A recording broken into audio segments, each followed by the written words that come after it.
बिस्मिल्लाहिर्रहमानिर्रहीम। आज हमारा लेक्चर नंबर 18 है टेक्निकल एसईओ से रिलेटेड। टेक्निकल एसईओ का हमने एक लेक्चर पहले भी ले लिया है। आज मैं मजीद इस पर कंप्लीट ओवरव्यू देकर टेक्निकल एसईओ को ख़त्म कर दूंगा।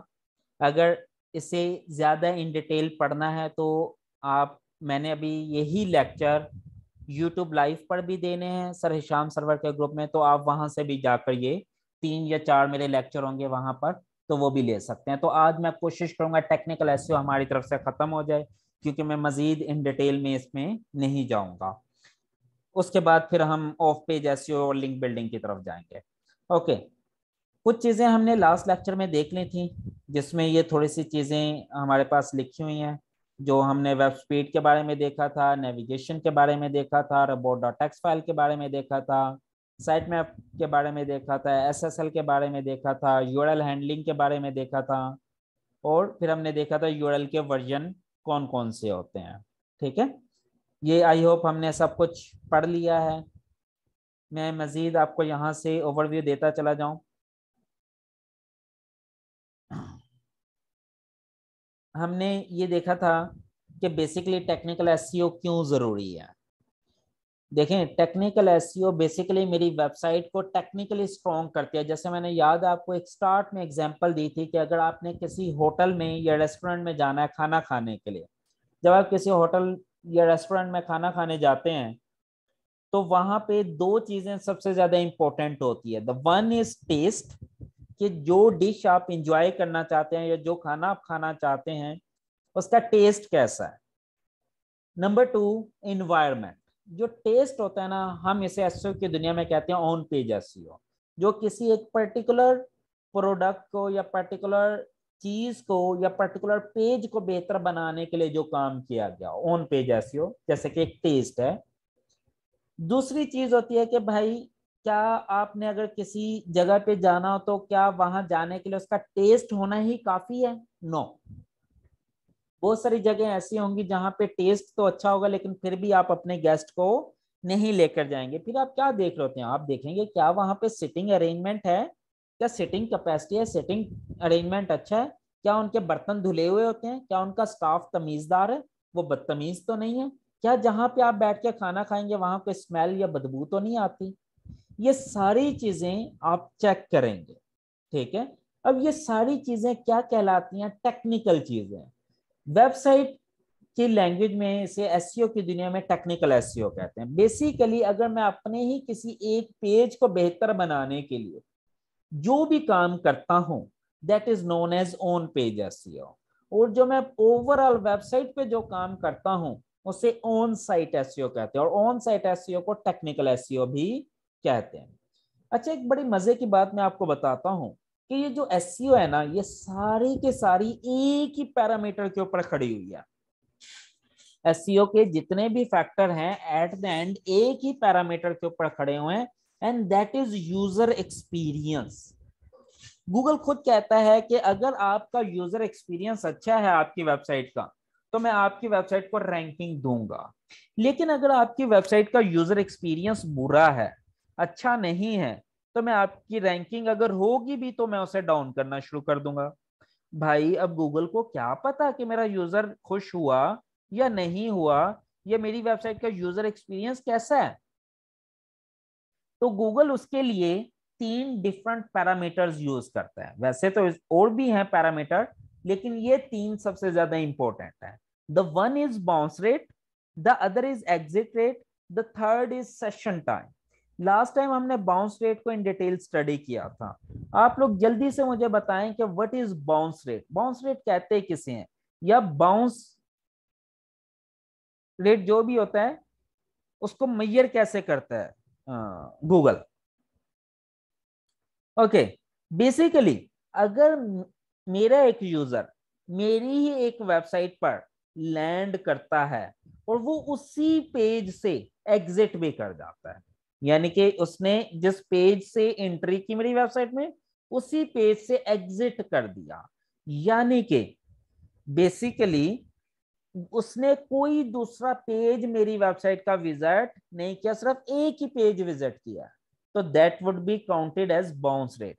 अगर 100 में से 60 बंदे ऐसे आए जिन्होंने एक पेज से एंट्री की, यानी कि कोई मेरी वेबसाइट का पेज खोला और उसके बाद कोई दूसरा पेज भी खोल लिया, तो वो बाउंस रेट काउंट नहीं होगा।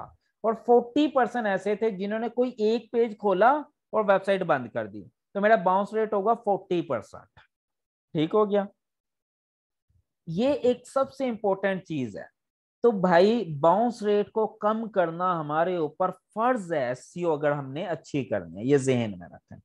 अब एग्जिट रेट क्या होता है कि गूगल ये चीज मेजर करता है कि जो बंदा इस वेबसाइट में आता है वो किस पेज से जाके एग्जिट करता है ज्यादा, और फिर ये देखता है कि एक कितने यूजर टोटल आए और उसमें से उन्होंने टोटल कितने पेजेस विजिट किए और कितने एग्जिट हुए। यानी कि जैसे 100 बंदे आए, 100 में से 1000 पेजेस विजिट हुए और 1000 में से 100 एग्जिट होंगे, तो 100/1000 × 100, यानी कि 10% मेरा एग्जिट रेट हो जाएगा। एग्जिट रेट भी कम होना चाहिए। फिर आ जाता है सेशन टाइम, कि भाई एक बंदा आया और उसने कितना ज्यादा टाइम स्पेंड किया मेरी वेबसाइट पर, ये सेशन टाइम है। ठीक है, ये सारी चीजें गूगल मेजर करता है यूजर एक्सपीरियंस चेक करने के लिए। बाउंस रेट किस समय लगी कि भाई एक बंदा अगर मेरी वेबसाइट में एंटर हुआ और उसने कोई दूसरा पेज विजिट नहीं किया और वो उसने वेबसाइट एग्जिट कर दी, तो ये हो जाएगा बाउंस रेट। अगर एक बंदा किसी एक पेज से एंटर हुआ और उसने कितने पेज विजिट किए एग्जिट करने से पहले, ये काउंट करेगा उसका एग्जिट रेट। फिर एक यूजर एंटर हुआ और उसने कितना ज्यादा टाइम स्पेंड किया, ये हो जाएगा उसका सेशन टाइम। क्लियर हुआ। इन तीन चीजों से बेसिकली गूगल जो है वो आपका यूजर एक्सपीरियंस काउंट करता है, आपके यूजर्स का। भाई अब बाउंस रेट अगर मुझे इंप्रूव करना है तो डेफिनेटली मेरी वेबसाइट में इंटरनल लिंकिंग स्ट्रांग होनी चाहिए, उसमें एंगेजिंग कंटेंट होना चाहिए, उसमें कुछ इस तरह की चीजों के यूजर एंगेज्ड रहे। एंगेज्ड रहने के लिए जरूरी है कि उसके अंदर कोई टूल बना लें, कोई वीडियो डाल दें, कोई इंफोग्राफिक्स डाल दें, कोई उसके कुछ भी करें ताकि एंगेज रहे, और वो हो सकता है वो कोई दूसरा पेज ओपन कर ले। इससे सेशन टाइम भी इंप्रूव हो जाएगा और बाउंस रेट भी इंप्रूव हो जाएगा। और जितना ये इंप्रूव होगा उतना ही अच्छा यूजर एक्सपीरियंस काउंट किया जाएगा गूगल की नजर में। और जब मेरा यूजर एक्सपीरियंस बेहतर होता चला जाएगा तो गूगल मुझे ऑटोमेटिकली रैंकिंग देता रहेगा। समझ लगी इस चीज की। ओके, फिर उसके बाद आ जाता है site map. Site map basically एक इसी तरह ही है जैसे अगर आप एक डाकिए हैं, सपोज करें। अच्छा चलें, पहले मुझे ये बताएं यहां तो कोई क्वेश्चन तो नहीं है, उसके बाद फिर मैं साइट मैप लेकर चलता हूं। अगर इससे रिलेटेड कोई क्वेश्चन है तो वह आप मुझसे पूछ सकते हैं अभी। ओके, मेरे ख्याल में कोई क्वेश्चन नहीं है।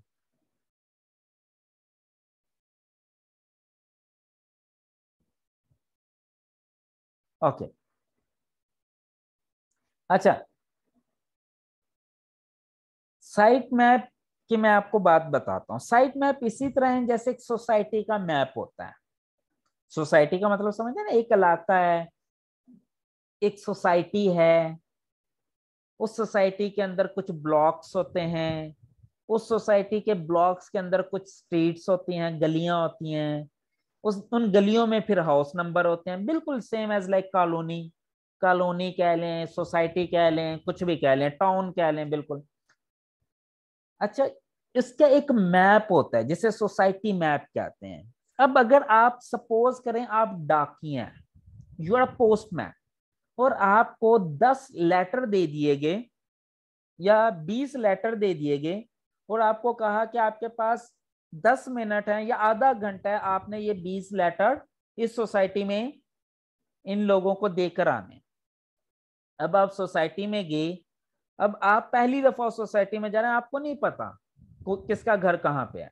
तो आपके पास अगर सोसाइटी का मैप होगा, आपको एग्जैक्टली पता होगा आपने ब्लॉक ए में जाना है तो ब्लॉक ए कौन सा है, उसकी गली नंबर 3 कहाँ पे है, उस गली नंबर 3 का हाउस नंबर 25 कहाँ पे है। तो आपकी लाइफ कितनी आसान हो जाएगी। हो सकता है जो 10 लेटर आप देने के लिए आपको 1 घंटे का टाइम दिया गया है, वो 10 लेटर हो सकता है आप आधे घंटे में डिलीवर कर दें। मेरी बात फॉलो कर रहे हैं ना।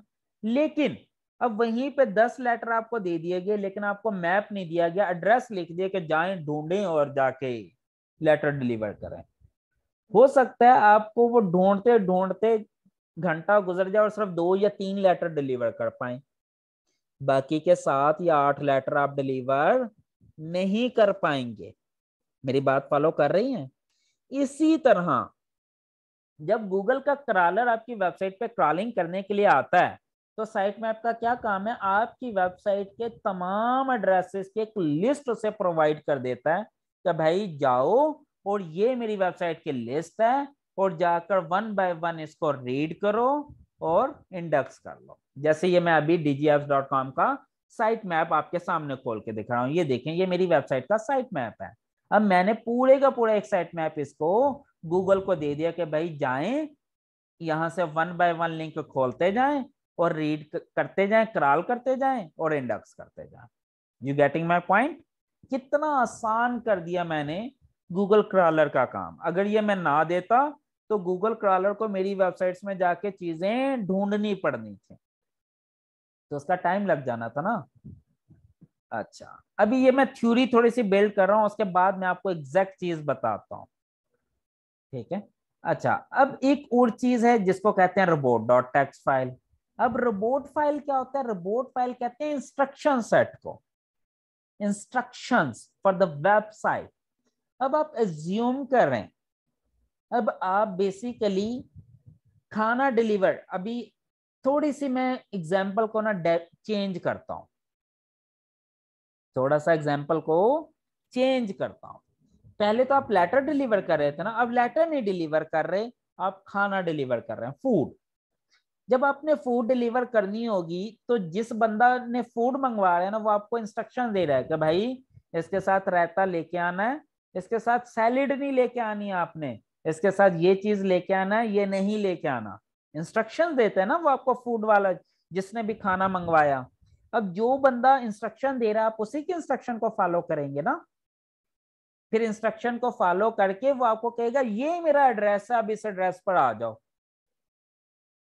कॉल करेगा आपके रेस्टोरेंट, आपको कहेगा कि सर ये खाना दे दें, इतनी रोटियां दे दें, साथ में रायता दे दें, और लेकिन सैलेड ना दीजिएगा, और साथ में ये कोल्ड ड्रिंक दे दें, लेकिन वो ठंडी हो गर्म ना हो।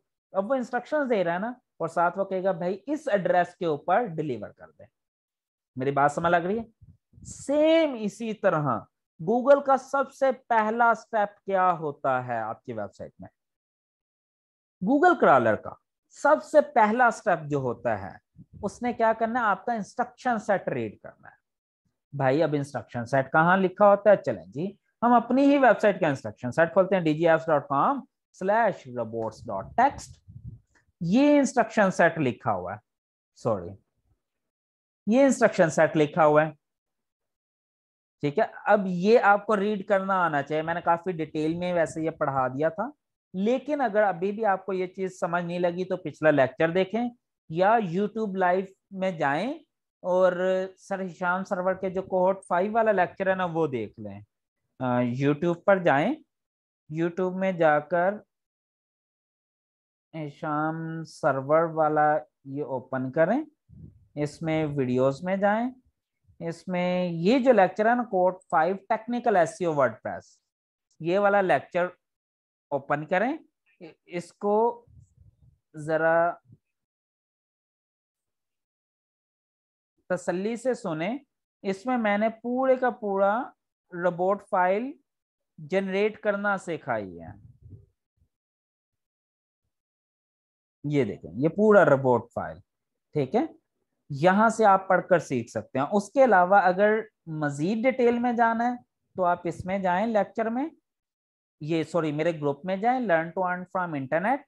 यहाँ पर ये सर्च वाला आइकॉन है, यहाँ पर क्लिक करें और यहाँ पे लिखें रोबोट्स, रोबोट्स लिख के इंटर करें, और आपको ये देखें ये एक लेक्चर नंबर 3 खुल जाएगा लास्ट ईयर का, ये बड़ा डिटेल में मैंने रोबोट के ऊपर दिया हुआ है। लेक्चर नंबर 3 पार्ट 1/2 यानी कि ये पहला पार्ट है, पार्ट 2/2 यानी कि ये पार्ट सेकंड है। ये 2 वीडियोस हैं, ये सुन लें, और ये लेक्चर नोट्स हैं, ये रीड कर लें। ये आपका 100% कंसेप्ट क्लियर हो जाएगा। ठीक हो गया जी ये चीज।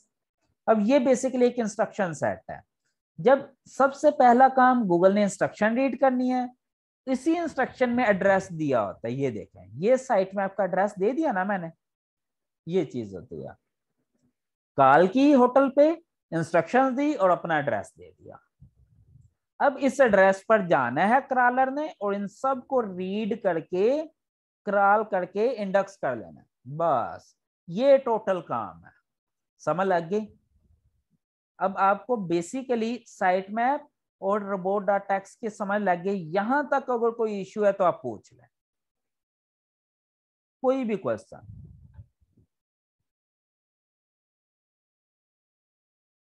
सर साइट मैप का कंसेप्ट तो क्लियर है, बट इसे क्रिएट कैसे करते हैं? ये मैंने लास्ट लेक्चर में भी बताया था, और वैसे ये मैं अभी इन डिटेल मैंने साइट मैप का एक लेक्चर भी लेना है यूट्यूब लाइव के ऊपर भी। वहां पे मैं साइट मैप क्रिएट करना भी सिखाऊंगा, इसके सारे प्रोज एंड कॉन्स भी बताऊंगा, किन वेबसाइट के लिए साइट मैप बनाना चाहिए, किन वेबसाइट के लिए साइट मैप नहीं बनाना चाहिए, साइट मैप के कौन कौन से पैरामीटर हैं, गूगल कौन से पैरामीटर रीड करता है, कौन से पैरामीटर नहीं रीड करता, साइट मैप की कितनी टाइप्स हैं, ऑडियो साइट मैप कैसे बनता है, इमेजेस साइट मैप कैसे बनता है, वेब का साइट मैप कैसे बनता है, और अगर आपकी वेबसाइट में 50,000 से ज्यादा लिंक हैं तो फिर एक साइट मैप नहीं, फिर मल्टीपल साइट मैप बनेंगे। फिर साइट मैप ब्रेक डाउन कैसे होता है, ठीक है, मल्टीपल साइट मैप कैसे हैंडल होते हैं, ये सारी चीजें इन डिटेल मैं पढ़ाऊंगा यूट्यूब लाइव में। जिस दिन भी लेक्चर होगा वो आप सुन लीजिएगा, मैं ग्रुप में अनाउंस कर दूंगा या मैं पोस्ट कर दूंगा लेक्चर के बाद, फिर आप यूट्यूब देख लीजिएगा, ठीक है, मजीद क्लियर हो जाएगा। सर मेरा नेट चला गया था, साइट मैप का फिर से कंसाइज करके बता दें। आयशा आप वीडियो रिकॉर्डिंग देख लीजिएगा, इसकी मैं रिकॉर्डिंग दे दूंगा आपको। HTML वर्सेस XML जी सब कुछ पढ़ाऊंगा इंशाल्लाह, ये भी पढ़ाऊंगा HTML और XML। बेसिकली हम HTML साइट में आपको प्रेफर नहीं करते, XML कोई प्रेफर करते हैं। XML इजी है, नो प्रॉब्लम, ऑटो जनरेट हो जाता है, ठीक है। ओके, क्लियर है जी यहाँ तक? आगे चलें। अब आ जाती है बात SSL की, ठीक है। अब SSL एक बहुत इंपॉर्टेंट पैरामीटर है। गूगल ने इस पे रिस्ट्रिक्शन लगा दी है कि अगर आपकी वेबसाइट में SSL नहीं होगा तो वो आपको रैंकिंग भी नहीं देगा, और यहाँ पर जहां देखे ना ये एक लॉक बना हुआ है, यहाँ पे लिख देगा नॉट सिक्योर क्रोम के अंदर। जैसे कि हमने लास्ट टाइम एक वेबसाइट देखी थी pu.edu.pk की, देखें दिस इज नॉट सिक्योर, ठीक है, ये सिक्योर नहीं है। इसका क्या मतलब है? इस पे SSL इंस्टॉल नहीं है। और मजे की बात, अगर मैं इसे SSL पे कॉन्फ़िगर करता हूं तो वो वेबसाइट ही खोलना बंद कर देता है, ये लेंस, ठीक है। वो कहता है भाईजान मेरे में इतनी औकात ही नहीं है कि मैं SSL के साथ वेबसाइट खोलूं, ठीक है। ये HTTP करते हैं हम इसको, अब ये ओपन हो जाएगा। तो ये चीज मैंने आपको लास्ट टाइम भी बड़ी डिटेल में समझा दी थी SSL की, तो आई होप ये चीजें आपको क्लियर हो गई होंगी वैसे, ठीक है। SSL इंस्टॉल करना जरूरी होता है। फिर SSL इंस्टॉल करने के बाद 3 चीजें हमें बड़ा इंपॉर्टेंट हो जाती हैं हमारे लिए टेक केयर करना। एक तो ये कि क्या HTTP को हम HTTPS पे रीडायरेक्ट कर रहे हैं या नहीं कर रहे। जैसे ये देखें, अब मैं क्या लिखता हूँ, http://dgfs.com। अब देखें मैंने HTTPS तो नहीं ना डाला, सिर्फ HTTP डाला ना। अब जब मैं एंटर करूंगा तो ये ऑटो रीडायरेक्ट कर देगा मेरी वेबसाइट को SSL के ऊपर। देखें लॉक भी नजर आ गया। अब जब मैं देखता हूं तो ये देखें क्या आ गया, HTTPS, जबकि मैंने S तो डाला ही नहीं था। इसने ऑटोमेटिकली S मेरी वेबसाइट के साथ डाल दिया, HTTPS कर दिया। क्यों? क्योंकि मैंने रीडायरेक्ट किया हुआ है। अब अगर मैं रीडायरेक्ट ना करता तो क्या प्रॉब्लम होता भाई, HTTP पर भी वही वेबसाइट खोल रही होती और HTTPS पे भी वही वेबसाइट खोल रही होती है। गूगल की नजर में ये दोनों अलग अलग URL हैं। जब अलग अलग URL हैं तो डाटा सेम होता है, तो प्रॉब्लम हो जाती ना। जैसे ये देखें, ये HTTP को HTTPS पे रीडायरेक्ट करना जरूरी है। अगर नहीं करेंगे देखें ये 5 तरह के वर्जन बन रहे हैं। अच्छा चलें ये मैं बाद में बताता हूँ, पहले एक और चीज। फिर दूसरी चीज मुझे हैंडल करनी है www के साथ। या तो www के साथ आपकी वेबसाइट खुलनी चाहिए या www के बगैर, लेकिन एक वर्जन खुलना चाहिए, दोनों नहीं खुलने चाहिए। अगर दोनों खुल रहे हैं तो इसका मतलब प्रॉब्लम है। अब देखें मैं पहले डायरेक्ट खोलता हूं dgapps.com, खुल गई। अब देखें इसमें www तो नहीं आ रहा ना, नहीं आ रहा। ओके जी, अब मैं यही वेबसाइट www के साथ खोलता हूं www.dgapps.com। अब देखते हैं क्या होगा। अब भी ओपन हो गई, लेकिन देखते हैं क्या www है इसके साथ, नहीं जी www खत्म कर दिया। इसका मतलब ये कि www रीडायरेक्ट हो गया नॉन www वर्जन के ऊपर। You getting my point? और ये एट देन रीडायरेक्ट हो रहे हैं HTTPS के ऊपर भी। You getting my point? कि बेसिकली अब ये 4 डिफरेंट तरह के वर्जन एग्जिस्ट कर सकते हैं वेबसाइट के भाई। http dgapps.com बगैर SSL के, http www.dgapps.com, https www.dgapps.com, https dgapps.com। अच्छा अगर ये खोलें तब भी मैंने एक्चुअल वर्जन मेरा कौन सा वर्जन नंबर 4 है ना, इसको 301 रिडायरेक्ट किया वर्जन 4 पर। अगर ये लिखूंगा ये भी वर्जन 4 पर रिडायरेक्ट हो जाएगा, अगर ये लिखूंगा ये भी वर्जन 4 पर। इसका मतलब ये कि भाई इसमें से जो भी लिंक खोलोगे वो यही वाला लिंक खोलेगा। जब एक ही लिंक ओपन हो रहा है तो इसका डुप्लीकेट एरर, डुप्लीकेट कंटेंट का एरर क्रिएट नहीं होगा। अगर हर वर्जन ही ओपन हो रहा है तो इसका मतलब ये कि गूगल की नजर में यूआरएल डिफरेंट है लेकिन कंटेंट सेम है, तो डुप्लीकेट कंटेंट का एरर आ जाएगा। अब ये रीडायरेक्ट करना जरूरी है, HTTP को HTTPS पर और www को नॉन www पर, क्योंकि मैंने नॉन w वाला वर्जन उठाया हुआ है। अगर आपने w वाला वर्जन रखा हुआ है तो फिर आप नॉन w के साथ लिखें तो वो www पे रीडायरेक्ट होना चाहिए। यहां तक समझ लग गई, कोई इश्यू तो नहीं है।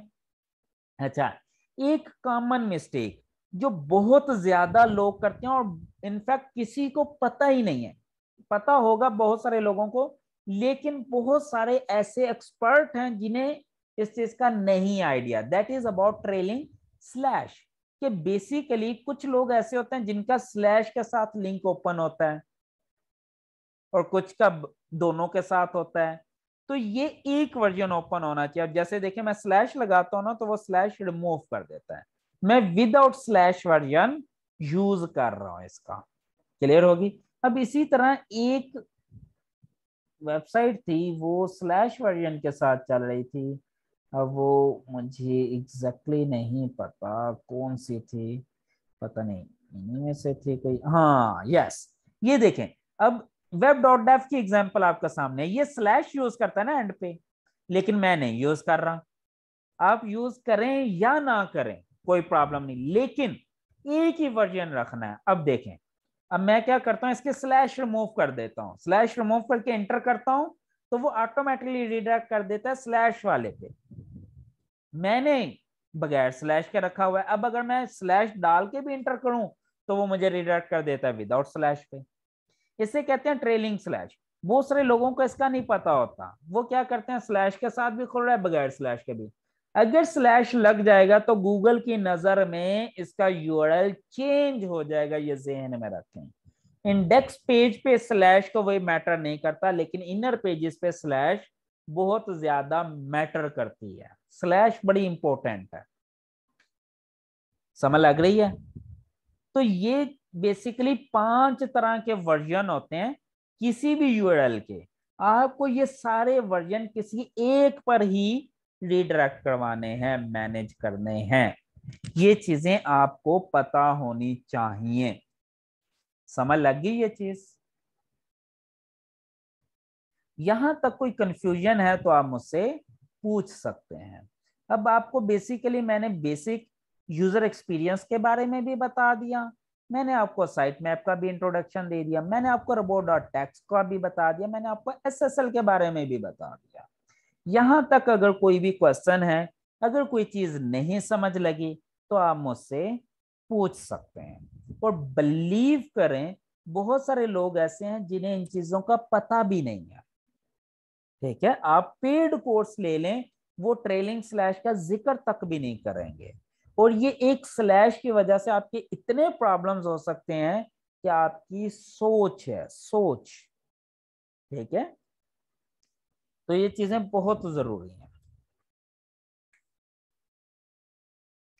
HTTP और HTTPS में डिफरेंस क्या है यार, ये चीजें मैंने लास्ट टाइम भी बड़ी डिटेल में एक्सप्लेन की हुई है मेरे ख्याल में पिछले लेक्चर में, इससे जो पहले वाला लेक्चर है, लेक्चर नंबर 17।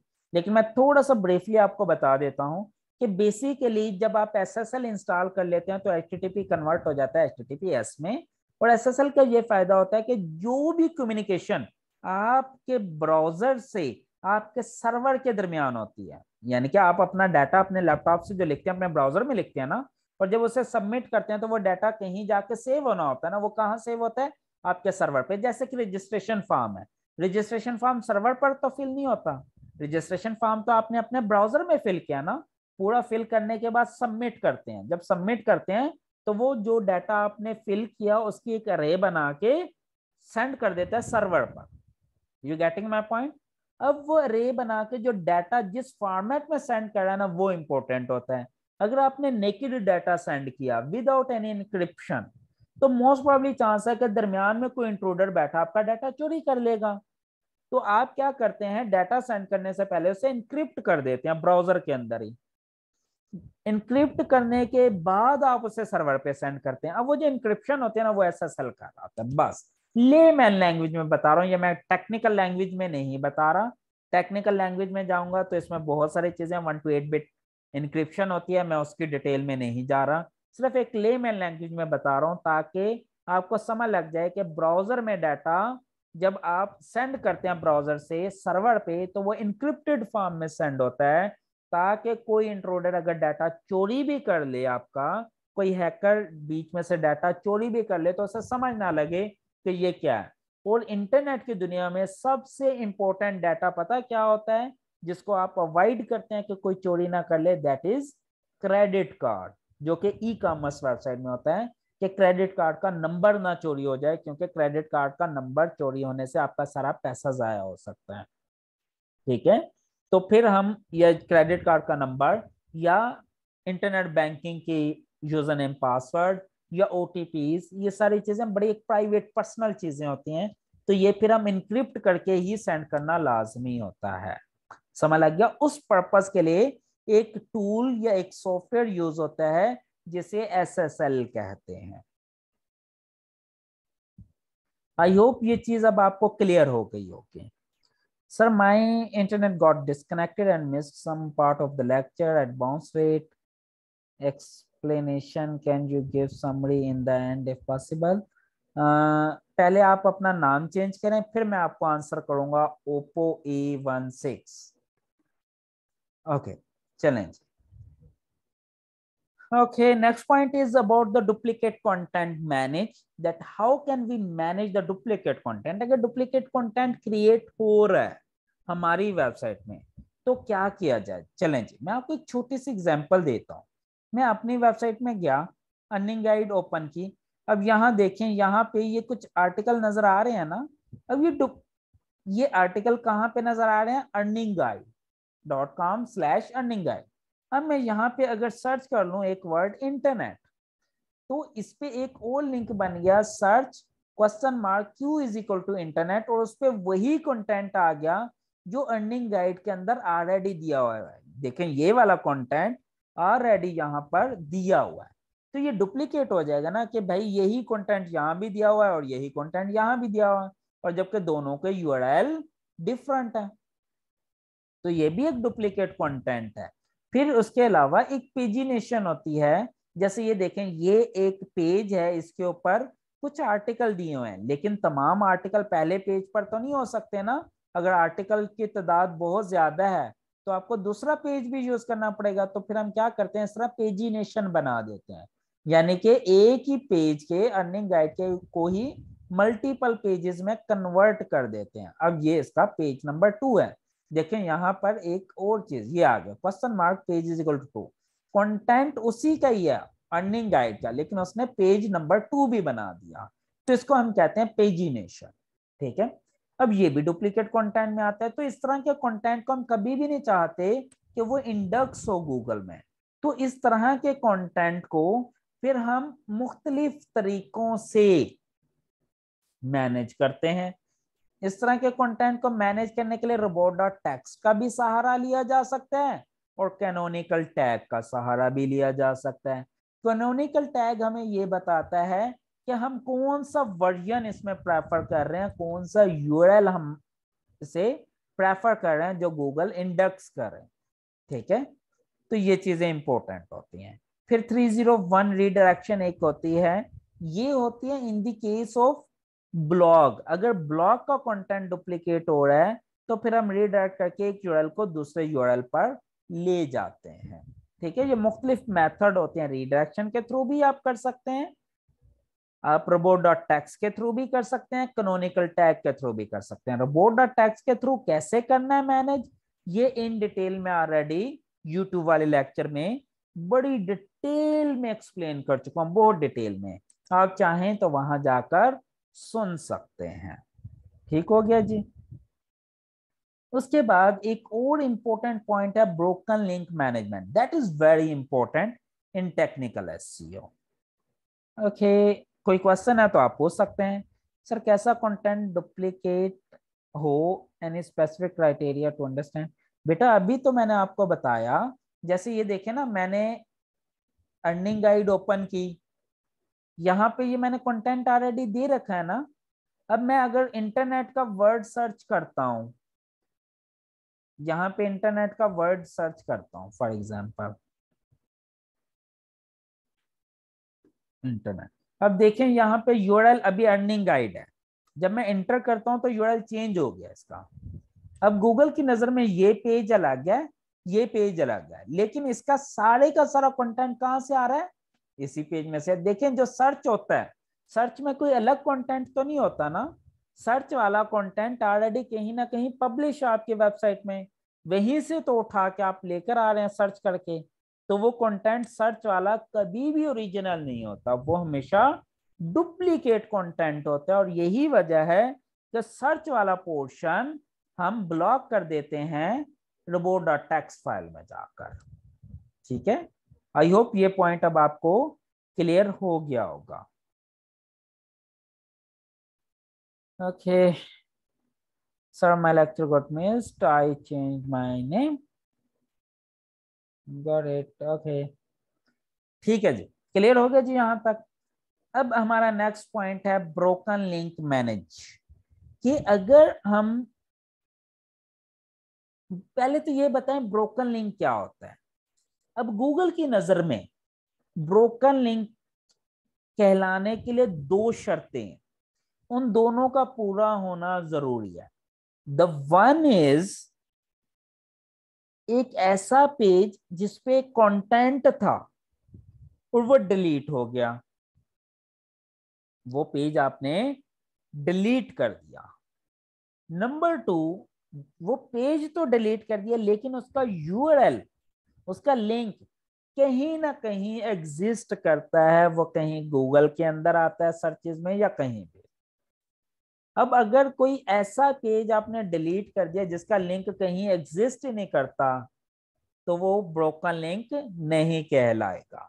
ब्रोकन लिंक के लिए ये दोनों शर्तें होना पूरी जरूरी हैं।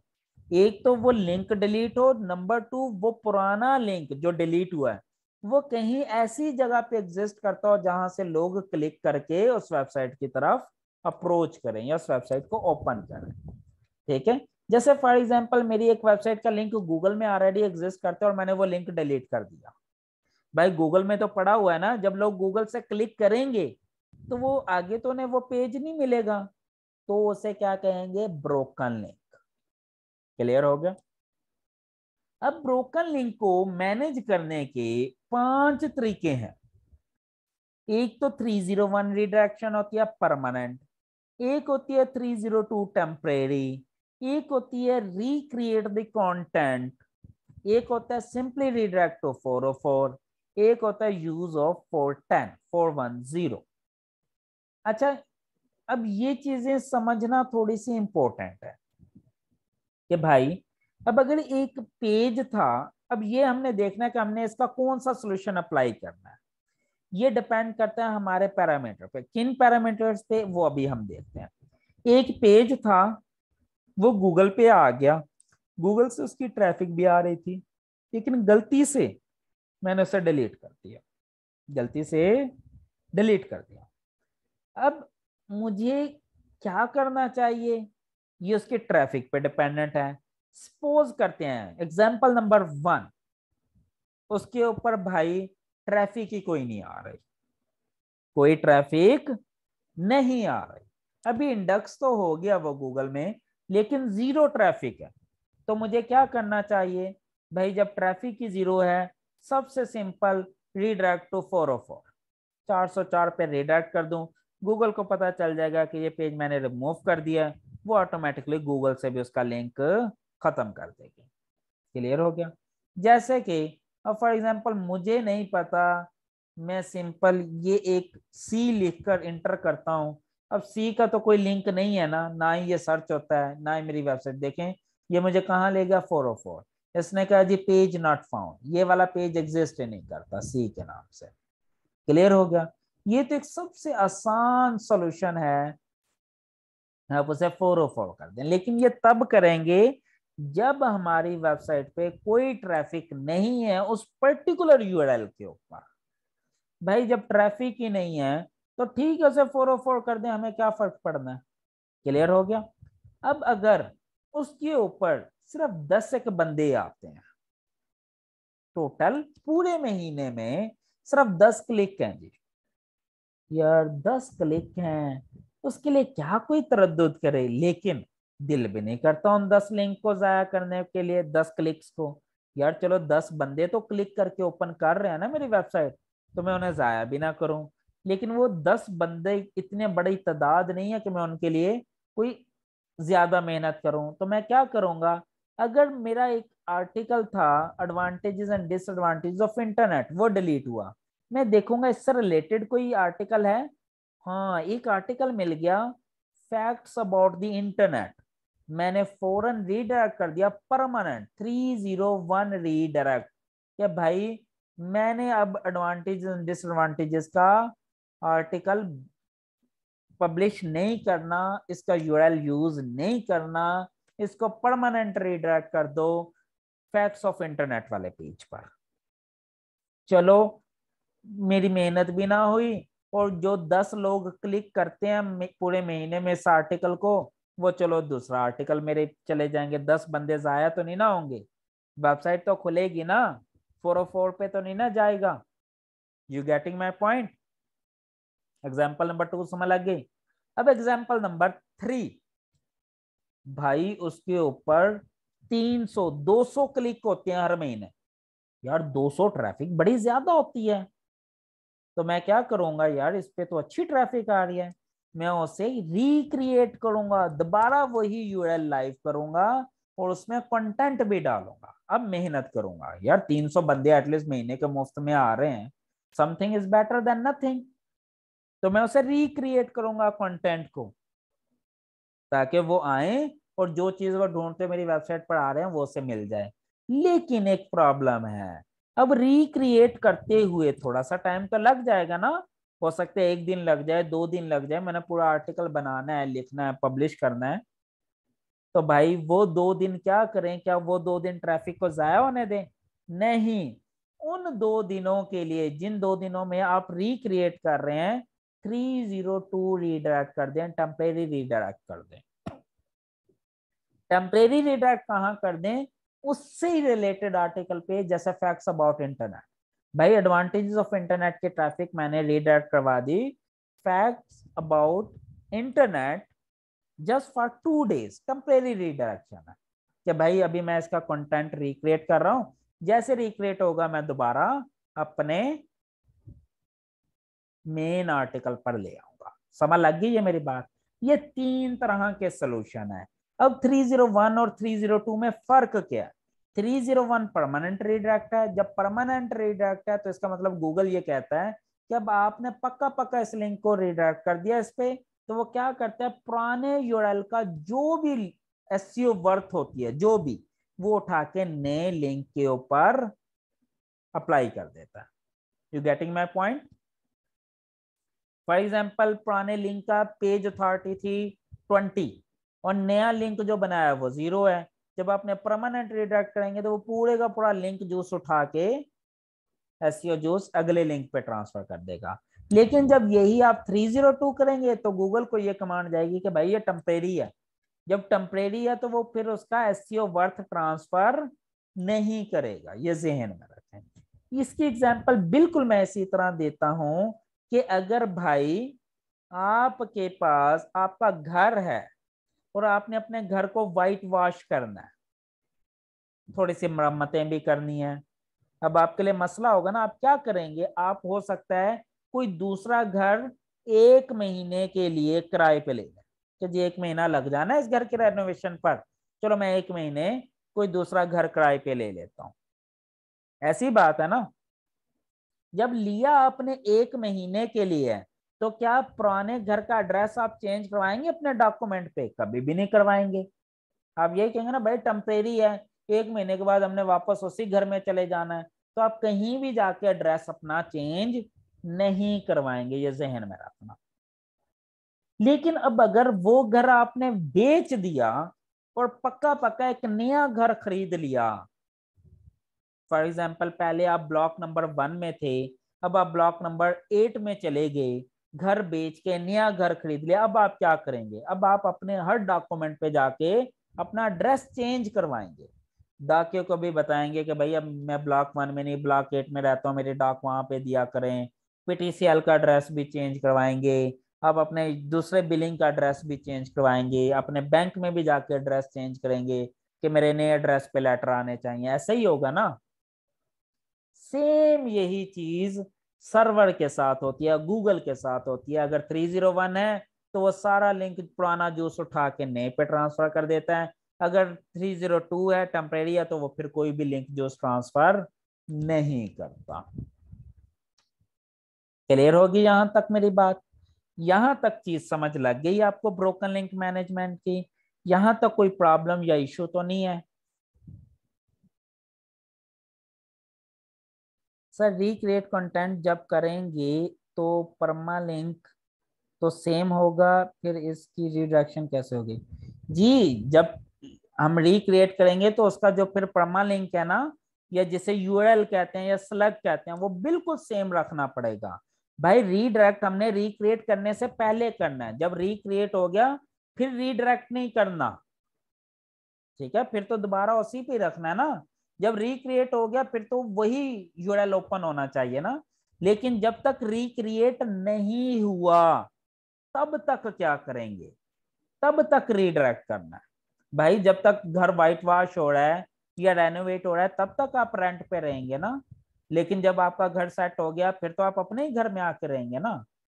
बस फिर तो आपका वही यूआरएल हो जाएगा, फिर रीडायरेक्शन की जरूरत नहीं है। यहां तक कोई कंफ्यूजन तो नहीं है? Good. Okay, now the next point is, इसको छोड़ दें, गूगल लाइट हाउस पे स्पीड को छोड़ दें। अच्छा, इसकी बजाय ना, गूगल लाइट हाउस की बजाय ना ये वाला चीज आप देख सकते हैं। ये जो मैयर वाला हमने काम किया था ना अभी, ये ज्यादा बेहतर है। ये जी हम https://dgapps.com।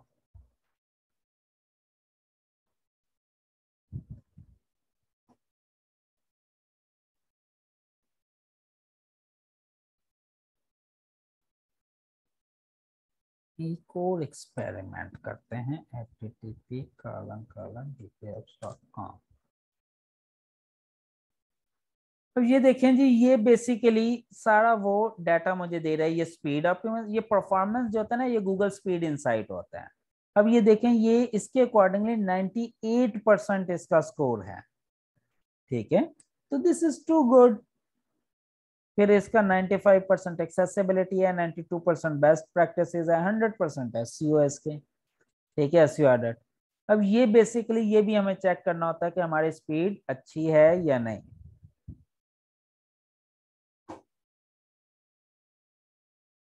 अच्छा, ये एक बड़ी इंपॉर्टेंट चीज है। देखें अब अगर मैंने एक चीज जो मैं आपको बताना चाहता था, मैंने यहाँ क्या लिखा, सेम वेबसाइट है ना dgapps.com, यहाँ भी dgapps.com है, इसका सारा वो डिफरेंट है पैरामीटर, इसके डिफरेंट है, एक्सेसिबिलिटी और एसईओ सेम है, परफॉर्मेंस और बेस्ट प्रैक्टिसेस दोनों चेंज है।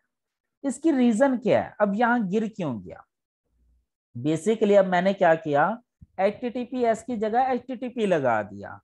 अब HTTP को HTTPS पे रीडायरेक्ट भी करना है ना, तो बेसिकली क्या होगा, इसमें एक एक्स्ट्रा रिक्वेस्ट जाएगी जो मेरा HTTP वाला URL HTTPS में कन्वर्ट करेगी, तो ये ज्यादा टाइम लगेगा। ठीक है, इट टेक्स सम टाइम। जब टाइम ज्यादा लग रहा है तो इसकी परफॉर्मेंस डाउन हो गई। इससे हमें ये रिजल्ट निकला कि भाई जब भी आपने अपना यूआरएल शेयर करना है, लिंक शेयर करना है गूगल सोशल मीडिया पे या किसी डॉक्यूमेंट में, तो HTTP के साथ नहीं लिखना, कभी भी HTTPS के साथ लिखना है। ठीक है, उससे ये फायदा होगा कि जब गूगल कोई भी बंदा उस पर क्लिक करके ओपन करेगा तो उसे कोई एक्स्ट्रा रिक्वेस्ट या रीडायरेक्शन करने की जरूरत नहीं पड़ेगी, डायरेक्ट ओपन हो जाएगा। ठीक है, तो उसकी स्पीड अच्छी होगी, परफॉर्मेंस अच्छी होगी, प्रैक्टिसेस अच्छी होंगी। समझ लगी इस चीज की? तो ये एक इंपॉर्टेंट चीज थी। तो जब आपने लिंक शेयर करना हो, अगर आपके पास SSL है तो HTTP नहीं HTTPS के साथ लिंक शेयर किया करें हमेशा। ठीक हो गया जी। अच्छा, उसके बाद कोडिंग पैरामीटर हैं। अच्छा, ये बेसिकली चलें, ये भी मैं बता देता हूँ। अच्छा, एक चीज मेरी आप जहन नशीन कर लें, ये जो टेक्निकल एसईओ है ना, ये सबसे मुश्किल पोर्शन होता है एसईओ का, और सबसे खुश्क भी होता है, और बहुत सारे लोगों को ना ये समझाना आता है और ना ही बहुत सारे लोगों की ये समझ में आता है। और यही वजह है कि बहुत सारे मेंटोर्स ऐसे हैं, इंस्ट्रक्टर्स ऐसे हैं, वो ऑन पेज तो बड़ी डिटेल में पढ़ाएंगे, ऑफ पेज तो बड़ी डिटेल में पढ़ाएंगे, लेकिन टेक्निकल एसईओ बस गुजारते हैं, क्योंकि वो चीज उनको भी समझ नहीं लग रही होती और वो समझा भी नहीं पा रहे होते हैं। और फिर ये चूंकि चीजें थोड़ी सी मुश्किल हैं, टेक्निकल हैं, इसीलिए से टेक्निकल एसईओ कहते हैं। लेकिन मेरी कोशिश होती है मैं आपको इतना आसान करके समझा दूं, इतना आसान करके ये पेश कर दूं कि आपको समझ लग जाए। और इसी वजह से देखें, मैं इसकी ना एक जनरल लाइफ के एग्जाम्पल देता हूँ, जैसे रोबोट के एग्जाम्पल वो फूड बॉय से दी, साइट मैप की एग्जाम्पल पोस्टमैन से दी, SSL की एग्जाम्पल भी आपको दी, डुप्लीकेट कंटेंट, ब्रोकन लिंक की एग्जाम्पल मैंने आपको दी, घर चेंज रेनोवेशन से, यानी कि जनरल लाइफ की एग्जाम्पल दी ताकि ये चीजें आपके लिए समझना आसान हो जाए। क्लियर होगी ये चीज?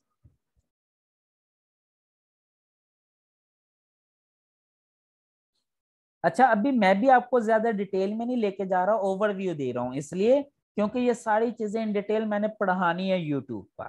तो मेरा यही था कि आज के लेक्चर में बस मैं इसको ओवरव्यू दे के कंप्लीट कर दूंगा। ओवरव्यू में भी मैं इतनी डिटेल में जा रहा हूँ जितनी डिटेल में लोग इन डिटेल पढ़ाते हुए नहीं जाते, लेकिन जब यही टॉपिक मैं इन डिटेल पढ़ाऊंगा तो आपको मजा आएगा पढ़ने का। जैसे रोबोट वाला मैंने लेक्चर दे दिया है, पूरा 1 घंटा लगाया सिर्फ रोबोट समझाने में, और आई एम श्योर जो बंदा वो रोबोट वाला लेक्चर ले लेगा ना, उसे robots.txt में तो कभी प्रॉब्लम नहीं होगा।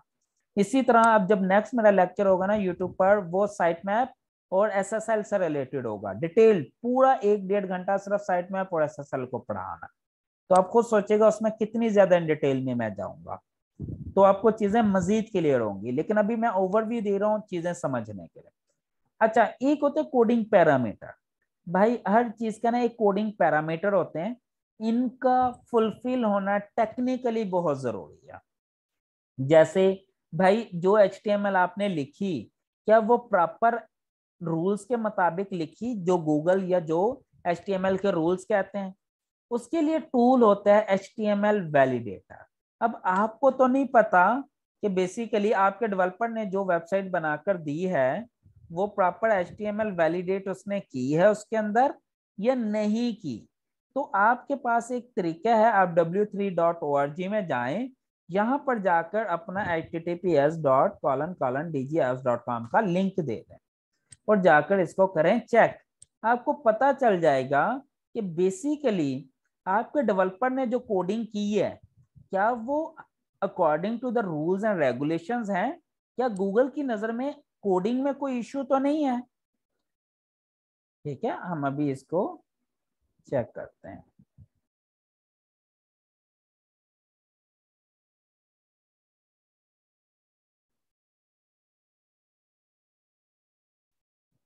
देखें जी, इसके मुताबिक इसने सिर्फ एक एरर निकाला है मेरी वेबसाइट में। वो क्या? वो कहते हैं आपने मोबाइल नंबर अपना शो किया हुआ है।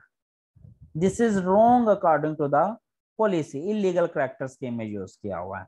क्योंकि वो मैंने खुद यूज किया हुआ है, मैं खुद चाहता हूं कि लोग देखें। ये देखें, मैंने यहाँ पे ये शो किया हुआ है, इसके लिए मैंने, और मैं इसके ऊपर लिंक टेल का लगाया हुआ है ना, इस पे क्लिक करें तो ये मोबाइल कनेक्ट होकर कॉल एक्टिवेट हो जाती है। लेकिन ये गूगल की नजर में हाइड करना चाहिए। जैसे ये देखें, मैंने ईमेल हाइड किया हुआ है, यहाँ पे क्लिक करेंगे तो ईमेल शो होगा, वरना ईमेल शो नहीं हो रहा था। ये देखें, अब अगर मैं कोई और पेज ओपन करूंगा तो यहाँ पे ईमेल हाइड हो जाएगा ऑटोमेटिकली। देखिएगा आप, ये लें, हो गया हाइड। गूगल कहते हैं इस तरह होना चाहिए। अब अगर मैं क्लिक करूंगा तो शो हो जाएगा। ठीक है, लेकिन ये चूंकि मैं खुद चाहता था इसलिए। इसके अलावा मेरी वेबसाइट में कोई एरर नहीं है HTML का। चलें जी, अब हम पंजाब यूनिवर्सिटी के देखते हैं जी, pu.edu.pk। अच्छा सॉरी, इसका तो HTTP है ही नहीं, इसका तो HTTP। देखें जी, माशाल्लाह, ये लें जी, लिस्ट खुल गई एरर्स की। ये सारे एरर्स हैं गूगल की नजर में। ये उन्होंने कोडिंग ठीक नहीं हुई है, इसका मतलब। ठीक हो गया। इसी तरह अगर कोई और वेबसाइट भी हम देख लें, फॉर एग्जांपल कोई भी, जैसे एक और वेबसाइट थी, BBAKhaneval.com, सॉरी, BBA.com, यस। अब ये लें जी, हमने DBA खानेवाल, एक और वेबसाइट है वो ओपन की। देखें, इसमें भी एरर्स की लिस्ट, कितने फटल एरर है सिर्फ HTML के अंदर। ये मैं HTML वैलिडेट कर रहा हूं कि जो HTML लिखी है वो ठीक लिखी है इस वेबसाइट की या नहीं। अब बहुत सारे लोगों को तो ये पता ही नहीं होता ये चीजें क्या है। भाई सिंपल हल है, आप प्रोग्रामर नहीं है, आप डेवलपर नहीं है, आप पढ़कर नहीं अंदाजा लगा सकते। टूल में जाओ, अपनी वेबसाइट का लिंक डालो, वैलिडेट करो, और अपने डेवलपर को कहो कि भाई मुझे नहीं पता, इस टूल के अकॉर्डिंगली मेरी वेबसाइट में कोई एरर नहीं आना चाहिए। जाएं, वन बाय वन इनको फिक्स करेगा वो एरर, और आपको दे देगा। That's it. जैसे आपको मेरी वेबसाइट में कोई एरर नहीं मिला। इसी तरह हम CSS की चेकिंग करते हैं, इसी तरह CSS वैलिडेट होती है, JS होती है, मिनिफाई होती है, ये सारे इसी तरह टेस्ट हैं। ये हम वन बाय वन टेस्ट जब SEO ऑडिट पढ़ेंगे ना, ये सारी चीजें मैं SEO ऑडिट में इन डिटेल पढ़ाऊंगा, टेस्ट, जिसमें मैं आपको बताऊंगा, वन बाय वन एक लिस्ट बनाऊंगा जो कि तकरीबन मोर देन 50 टेस्ट पॉइंट होंगे वेबसाइट के, और उसमें मैं आपको URL भी बता दूंगा, एक लिस्ट बनाकर दे दूंगा कि भाई यहाँ जाओ, ये चीजें चेक करो, और आपका काम हो जाएगा। That's it. ये काम आपने खुद नहीं करना है, आपने सिर्फ वैलिडेट करना है। वैलिडेट करके अपने डेवलपर को दे देना है कि भाई जी ये लो, और इसको सेट करके दे दो। That's it. क्लियर होगी, यहाँ तक तो कोई इश्यू तो नहीं है। और मजे की बात यह कि आप में से बहुत सारे लोग डेवलपर ऐसे हैं जिन डेवलपर्स को भी नहीं पता इन चीजों का, हालांकि वो वेब डेवलपर्स। तो उम्मीद है अब आपको चीजें क्लियर हो रही हैं। अगर कोई क्वेश्चन है तो आप पूछ सकते हैं।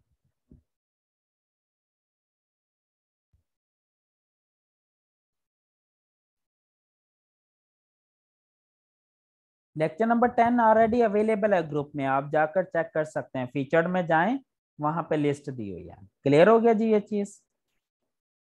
Okay, next point is rich snippets या स्कीमा टैग्स कह सकते हैं, या स्ट्रक्चर्ड डाटा। ठीक है, चलें जी, हम थोड़ा सा इसको भी स्टडी करते हैं कि ये स्कीमा क्या चीज है। अच्छा, मजे की चीज है ये, बहुत मजे की चीज है। सम टाइम लोगों की वेबसाइट रैंक नहीं करती स्कीमा रैंक कर जाता है। और इतनी मजे की चीज है कि आप हैरान हो जाएंगे, क्योंकि अभी बहुत सारे लोग स्कीमा यूज नहीं करते। जैसे कि फॉर एग्जांपल मैं कहता हूं website developers job in Khanewal. अब देखें ये चीजें आ रही हैं, ये स्कीमा है। अब देखें मजे की बात, सबसे ऊपर जो स्कीमा है वो मेरी वेबसाइट का डिजिटल एप्लीकेशंस का,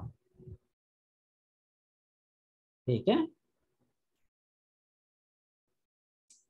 ओके, इसको हम देखते हैं, पहले तो ओपन करते हैं। ये मुझे लगता है ये कहाँ से आया है, चलें हम इसका एनालिसिस करते हैं। अच्छा, नहीं इसने मेरी वेबसाइट से नहीं उठाया, इसने national jobs dot G O V dot P K, ये गवर्नमेंट की वेबसाइट है जॉब्स की, ठीक है। ये उनकी वेबसाइट पे मेरा डाटा किसने कॉपी किया हुआ है, ठीक है, मेरी जॉब्स का, और ये उस वेबसाइट का स्कीमा उठाया है इसने, ठीक है। अच्छा अब देखते हैं ये किस वेबसाइट से स्कीमा उठाया है, jobs.gov.pk, यानी कि ये गवर्नमेंट की जॉब वेबसाइट है जॉब्स की, वहां से ये डाटा गया। अब देखें हमने इसको ओपन किया, यहाँ पे क्लिक किया, ओपन हुआ, यहाँ पे ये गूगल में ही इसने ओपन कर दिया, सारी डिटेल भी दे दी इसने।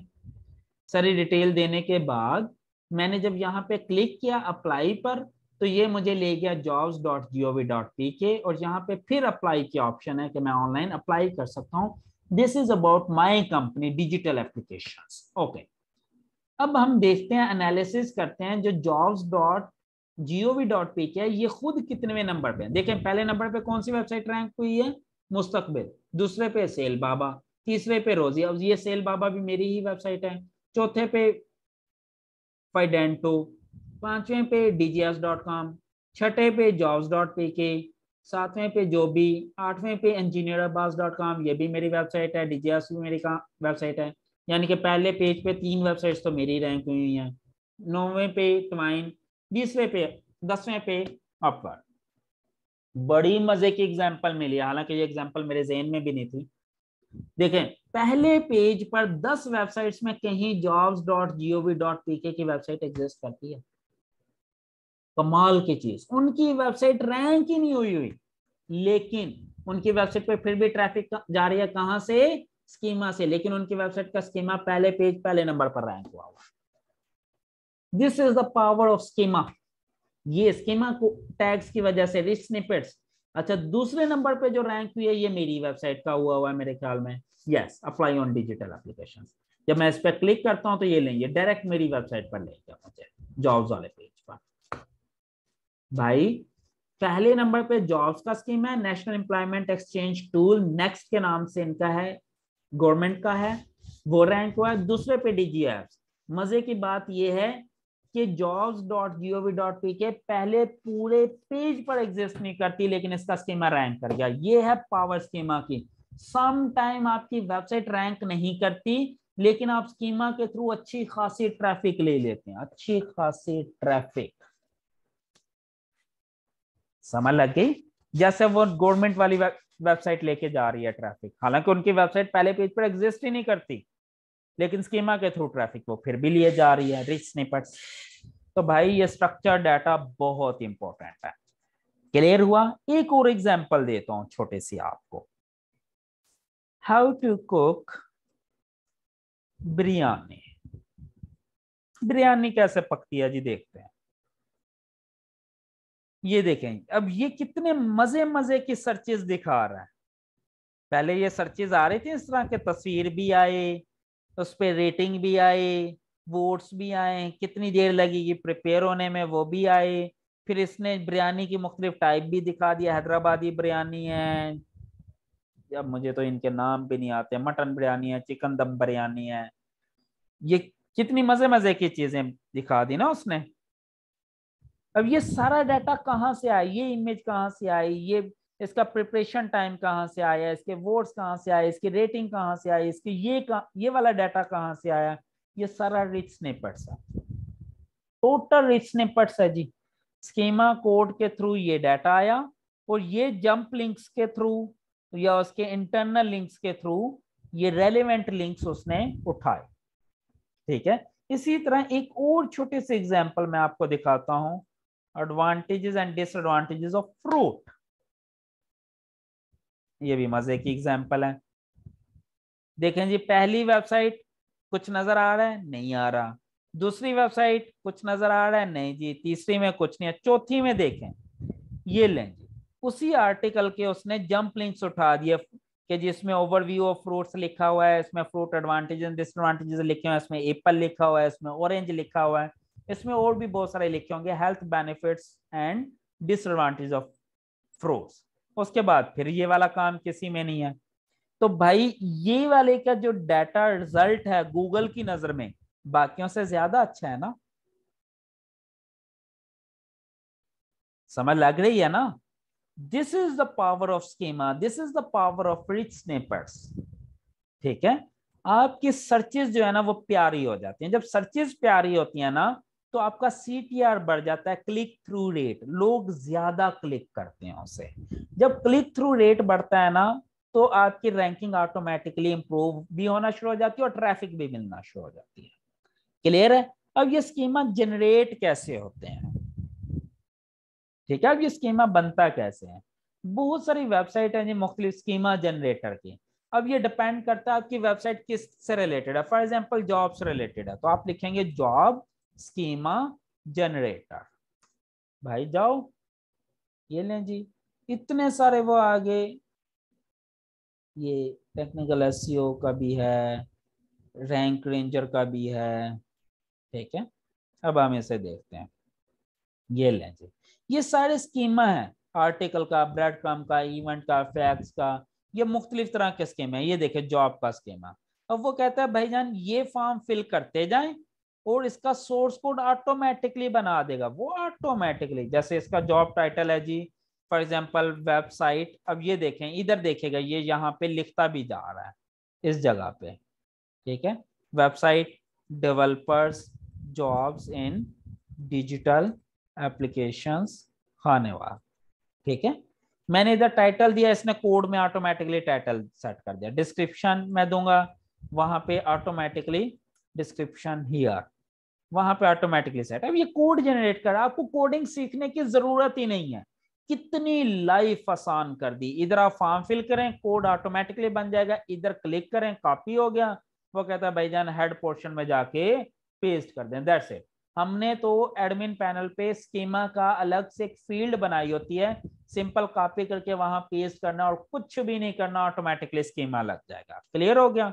अब मैं इसी वेबसाइट का स्कीमा आपको दिखाता हूं जो अभी हमने खोली थी ना, जॉब्स वाली। ये वाला खोला था ना, इसका स्कीमा दिखाता हूँ। Ctrl+U किया। अच्छा, इसको मैं थोड़ा सा रीडेबल हो गया। कहाँ स्कीमा कोड डाला हुआ है, ये लें जी। ये देखें, यहां से स्कीमा कोड शुरू होता है, स्क्रिप्ट। यहां से स्क्रिप्ट डाला IDJSON का। ये देखें contactschema.org। कौन सा स्कीमा है, जॉब पोस्टिंग का। ये टाइटल लिखा हुआ है, ये डिस्क्रिप्शन लिखी हुई है, ये वैल्यूज लिखी हुई हैं कि भाई ये नाम क्या, डिजिटल एप्लीकेशन है, क्या चीज, सॉफ्टवेयर हाउस है। ऑर्गेनाइजेशन का डाटा दिया, उसकी वेबसाइट का लिंक दे दिया। भाई फुल टाइम जॉब है, 9 to 5 है। ये डेट्स हैं, ये मेरा एड्रेस है मेरे ऑफिस का, ये सैलरी रेंज है, ये मेरी ये रिस्पॉन्सिबिलिटीज हैं इस जॉब की, ये स्किल्स रिक्वायर्ड हैं, ये क्वालिफिकेशन रिक्वायर्ड है, दैट्स इट। मैंने भी सिंपल फॉर्म फिल किया, कोड जनरेट हो गया, कॉपी पेस्ट कर दिया, दैट्स इट। कितना मुश्किल है स्कीमा जनरेट करना, अब आप बताएं। अब अगर आपको कहा जाए कि भाई अपनी वेबसाइट का स्कीमा जनरेट करो तो कितना मुश्किल है। भाई ये तो जॉब का था ना, आपने फॉर एग्जांपल आर्टिकल का स्कीमा बनाना है तो आर्टिकल पे क्लिक करें, ये लें जी आर्टिकल वाला वो खुल गया टेबल। आर्टिकल डालें इसमें, ये कोड जनरेट हो जाएगा। भाई आपने ब्रेड क्रम का स्कीमा बनाना है, इस पर क्लिक करें, ब्रेड क्रम का वो डाटा डालें, ब्रेड क्रम का स्कीमा हो जाएगा। कितना मुश्किल है, लाइफ आसान है ना। कितनी आसान लाइफ है, टूल्स ने आपकी जिंदगी आसान बना दी। और ये सारा फ्री टूल है। जितना ये देखें, ये रेसिपी वाला जो अभी हमने देखा था ना स्कीमा, देखें उसका नाम आ रहा था, उसकी कैटेगरी आ रही थी, कुजीन आ रहा था, प्रिपरेशन टाइम जो हम देख रहे थे ना कि भाई ये प्रिपरेशन टाइम कहाँ से आ रहा था। ये देखें, दोबारा देखते हैं, हाउ टू कुक बिरयानी। मैं आपको दोबारा यही एग्जांपल करके दिखाता हूँ। ताकि आपकी लाइफ थोड़ी सी आसान हो जाए। बाकी टूल हम बंद कर देते हैं। देखें यहाँ पे ये आ रही है ना कि कितने वोट, ये रहा प्रिपरेशन टाइम।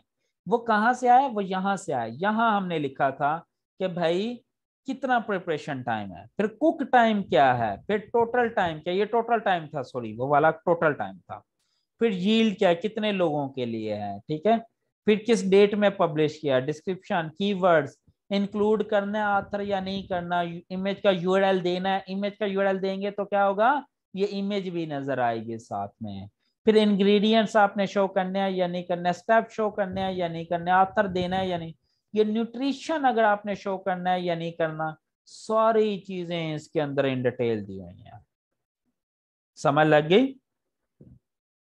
कितना मजे का ये वो है, टूल है। आपकी देखें सर्चेस को खूबसूरत कर देता है, ये खूबसूरत हो जाती हैं ऐसे सर्चेस आपके। क्लियर हो गया जी ये चीज? इसमें कोई क्वेश्चन है या कंफ्यूजन है तो अभी आप पूछ सकते हैं मुझसे यहां तक।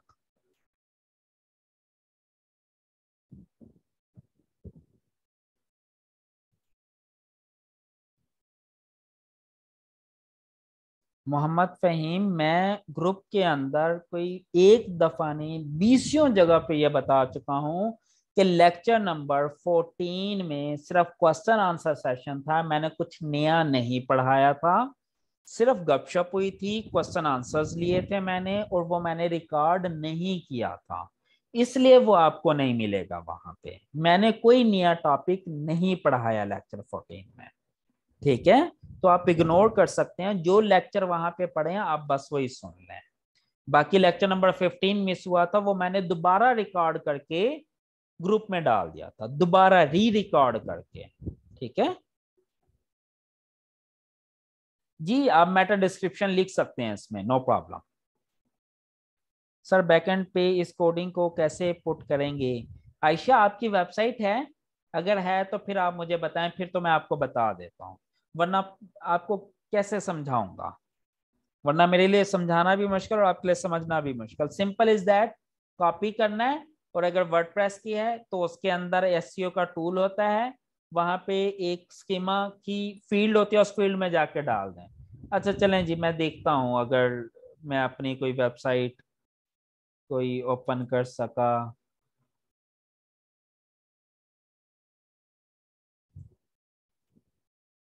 ये भी एक टेस्ट, ये वेबसाइट एग्जिस्ट नहीं करती, इसका सिर्फ एक एडमिन पैनल है मेरे पास टेस्टिंग के लिए। तो वो मैं आपको खोल के दिखा देता हूँ ताकि आपको ये क्यूरी भी रिजॉल्व हो जाए, ठीक है।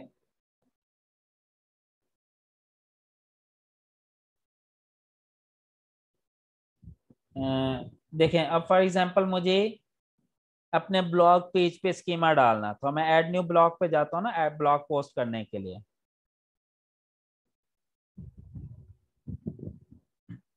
ये मेरा पेज है, पूरा बैकएंड पे सिस्टम बना हुआ है जहां मैं डाटा डालता हूँ, और वो डाटा जब मैं पब्लिश करता हूँ तो वो फ्रंट एंड पे ऑटोमेटिकली आ जाता है। अब ये देखें, ये इसमें मैं पोस्ट टाइटल डालूंगा, यहाँ पे यूआरएल बनाऊंगा, यहाँ पे मेटा टाइटल, ये एसईओ की सेटिंग आ गई, Meta title, Meta description, Meta tag. यहाँ पे मैं कैटेगरी चूज करूंगा कि किस किस कैटेगरी में ये जाना चाहिए। फिर यहाँ पे आथर चूज करूंगा, यहाँ पे कवर इमेज लगाऊंगा, यहाँ पे ओजी इमेज लगाऊंगा इंटरनेट वाली, यहाँ पे अपडेट डेट, पब्लिश डेट यानी कि जो है ड्राफ्ट करना है, पब्लिश करना है। ये देखें यहाँ पे ये एक स्कीमा का मैंने बनाया। यहाँ पे अगर फॉर एग्जांपल ये एक जॉब वाला आर्टिकल है, फॉर एग्जांपल जॉब पोस्ट हुई है, तो मैं यहाँ डालूंगा जॉब स्कीमा लिखकर, और सिंपल वो कोड कॉपी पेस्ट कर दूंगा यहाँ पे सिंपल, और सबमिट कर दूंगा, और कुछ भी नहीं करना, ऑटोमेटिकली ये वेबसाइट में जाके पब्लिश हो जाएगा। That's it. तो इतना मुश्किल नहीं है। जब ये आपकी वेबसाइट होगी ना तो ये आपको वैसी बच्चों वाली चीज लगेगी, आप कहेंगे ये तो बस बच्चों वाली चीज है, ये तो कोई मसला ही नहीं है। क्लियर होगी ये चीज? ओके, ये आप ना कोशिश क्या करें कि मुझे डायरेक्ट मैसेज ना क्या करें, पब्लिक मैसेज क्या करें। उसका फायदा ये होता है कि जो क्वेश्चन आप मुझसे पूछ रही हैं वो जब पब्लिकली पूछेंगी तो बाकी लोगों को भी उसका क्वेश्चन भी पता चल जाएगा, आंसर भी पता चल जाएगा, ठीक है। अच्छा जी, यूट्यूब चैनल का नेम बता दूं यार, मेरा यूट्यूब चैनल नहीं है, मैंने नहीं बनाया हुआ, मेरे पास इतना टाइम नहीं है। चलें जी, एक और काम करते हैं जी, एक डील करते हैं। ओके चलें जी, लेट्स डू समथिंग। आप लोग ना बहुत चैनल चैनल लगे हुए हो कि जी चैनल नहीं है, चैनल, चलें जी चैनल भी बनाते हैं।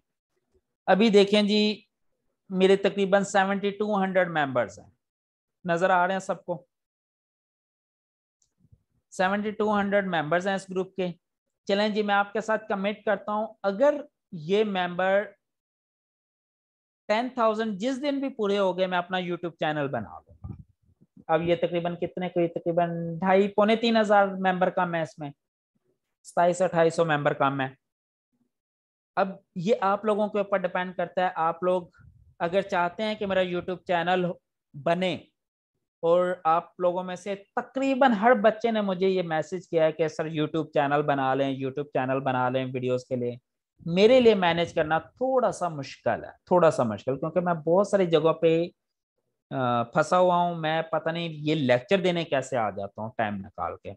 लेकिन चलें जी, आज आप लोगों के साथ ओपनली एक कमिटमेंट करता हूं कि जिस दिन इस ग्रुप के मेंबर 10,000 पूरे हो गए, मैं अपना यूट्यूब चैनल बना लूंगा। अब ये आप लोगों के ऊपर डिपेंड करता है कि कितना टाइम लगता है इसको 10,000 मेंबर पूरे होने में।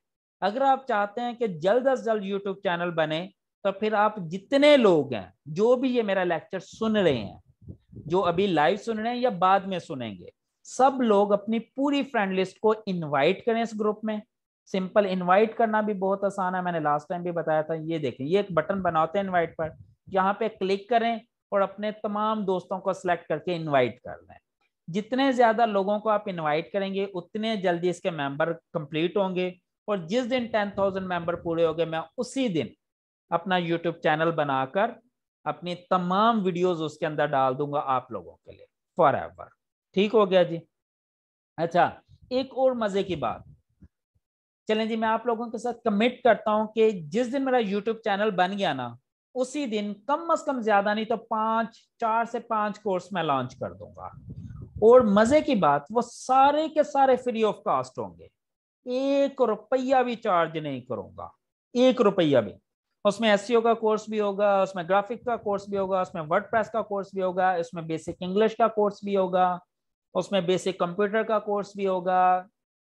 इसके अलावा भी 4 5 कोर्स हो रहा है, वो सारे के सारे ऑफर कर दूंगा। और उसके साथ मैं अकेला नहीं पढ़ाऊंगा, मैं अपने साथ 3 4 लोगों को और मिलाऊंगा। 2 लोग तो अभी भी मेरे साथ इन्वॉल्व हैं टीचिंग के लिए, तो मैं उन सबको ऑन बोर्ड लेकर आऊंगा। वो सब एक एक दिन फिक्स कर लेंगे कि जी एक दिन मैंने आना है, एक दिन इंग्लिश वाले ने पढ़ाना है, एक दिन ग्राफिक्स वाले ने पढ़ाना है, एक दिन वर्डप्रेस वाले ने पढ़ाना है।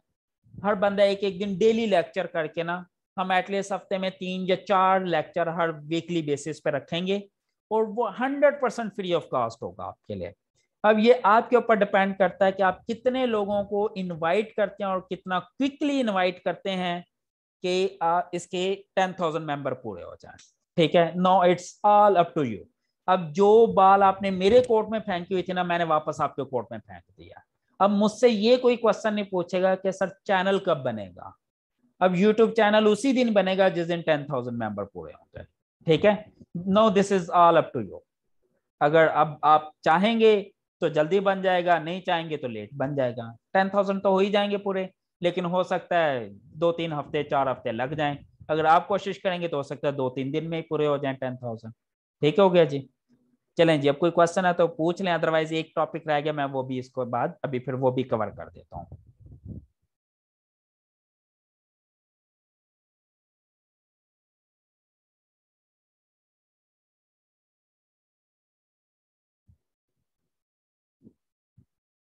जी जी बिल्कुल, आप इनवाइट करें अपने दोस्तों को। जितना ज्यादा आप इनवाइट करेंगे, उतना ज्यादा आपके दोस्त इसको ज्वाइन करेंगे। और जितना ज्यादा ज्वाइन करेंगे, मेंबर बढ़ते जाएंगे, उतना मैं यूट्यूब चैनल के करीब होता चला जाऊंगा।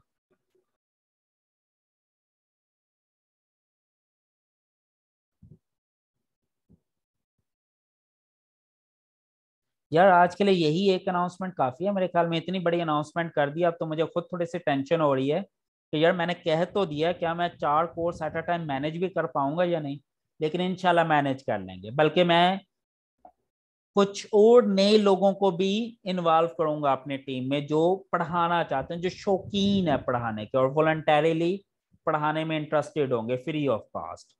अब उनको नॉलेज भी होगा और वो अपने पैशन से पढ़ाना भी चाहें, मैं उन्हें यूट्यूब चैनल पर लेकर आऊंगा और उसके लिए जो भी टूल्स रिक्वायर्ड होंगे वो मैं प्रोवाइड करूंगा। जैसे ये जूम है, ये मैंने पेड सब्सक्रिप्शन है मेरी इसकी, तो आई पे मंथली फी फॉर दिस ना, $15 मंथली वो चार्ज करते हैं मुझसे, तो ये मैं अपनी पॉकेट से पे करता हूँ।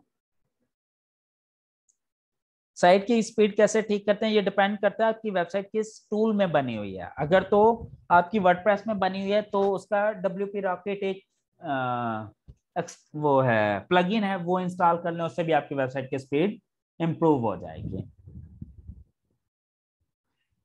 Share your YouTube lecture link here. यार आप यूट्यूब पर जाएं, सर हिशाम सरवर का चैनल सर्च करें, हिशाम सरवर लिखकर, बल्कि उस चैनल को आप फॉलो भी करें, सब्सक्राइब भी करें, आपको बहुत मज़े मज़े की चीज़ें सीखने को मिलेंगी सर से।